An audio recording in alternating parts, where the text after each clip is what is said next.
So, how'd it go? How'd what go? The interview at the electronics store. You know, the one you've been talking about for the last couple of days. Oh, it went okay, I guess. You fucked it up, didn't you? And no. Yeah, but it's not the way you think. Really? Everything was going good, in the beginning, anyway.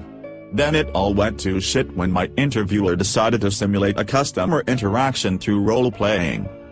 What happened? I sold a TV, but it wasn't the one the company wanted me to sell. Oh, and I gave the customer too many options to work with, and lost my edge in closing a potentially bigger sale.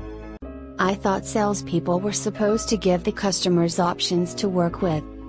Since I hadn't had my cherry popped with an occupation yet, my interviewer gave me some pieces of advice to work with if I'm ever in a position to be interviewed again. Yeah, what's that? Never compromise. In order to get somewhere in life, you gotta be cutthroat and unforgiving. If you show even the slightest hint of mercy, those that have none will chew you up and shit you out.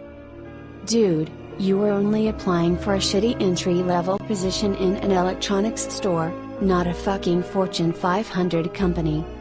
I'm not making this shit up, that's what the guy told me to my face.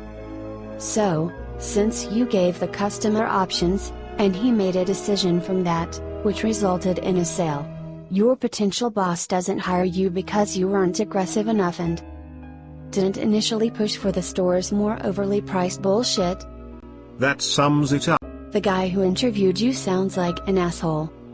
I wouldn't go as far as to call him that.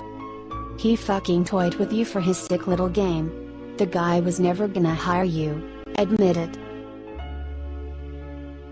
You know I'm right, that's why you can't say shit against it.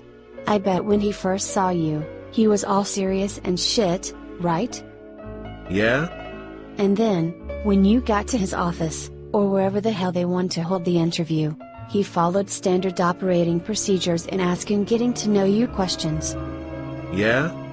Then he ran you through a customer sim, in which he nitpicks because you didn't sell something that was being sold at the store's regular price, and feeds you some bullshit about being cutthroat and unmerciful to cover up the fact that he wasn't going to give you the job because you won't be a good little sheep and follow company rules without question. I'm glad you're more broken up about me being rejected than I am. I just hate the way big businesses treat their employees like machines and get away with it. How so? When you're born, you're given a social security number, right? In school, your teachers give you sets of instructions that will help you function in the adult world. At work, you perform routine tasks and then do it all over again the next day. So how does all that relate to people being like machines? Your SSN is your serial number. Government bodies and employers can use it to do a variety of things they don't have to tell you about.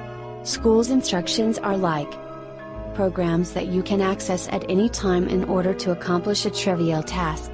Jobs are like the proving grounds to demonstrate how superior your abilities are to an older person. The young replace the old either retires or gets fired, dies, and the cycle repeats. Vicious. But thinking about it, society's always been like that, though. But what about the big wigs? The CEO, CFO, and COO, where do they fit within the scheme of things? They don't, they're above it all, like God over humanity. The servants break their backs and are rewarded with menial wages. Whereas, God reaps all the rewards and showers himself in luxury. That's a cynical way to think about society. Society is overrated. It's built by the poor, but controlled by the rich. If you want to get somewhere in life, and you're on the bottom of the shit heap, you're told to tongue the ass of a powerful person to do so. If you try to break away from what's considered normal by society's ever-changing definition, you're labeled an outcast and are shunned. So in order to fully experience life, one needs to cherish the individual first and the group second? That's my philosophy. But everyone's different. What I think makes me unique, even though the group wants me to think as part of a collective. I admire your spirit. But there's still one thing that has me puzzled. What's that?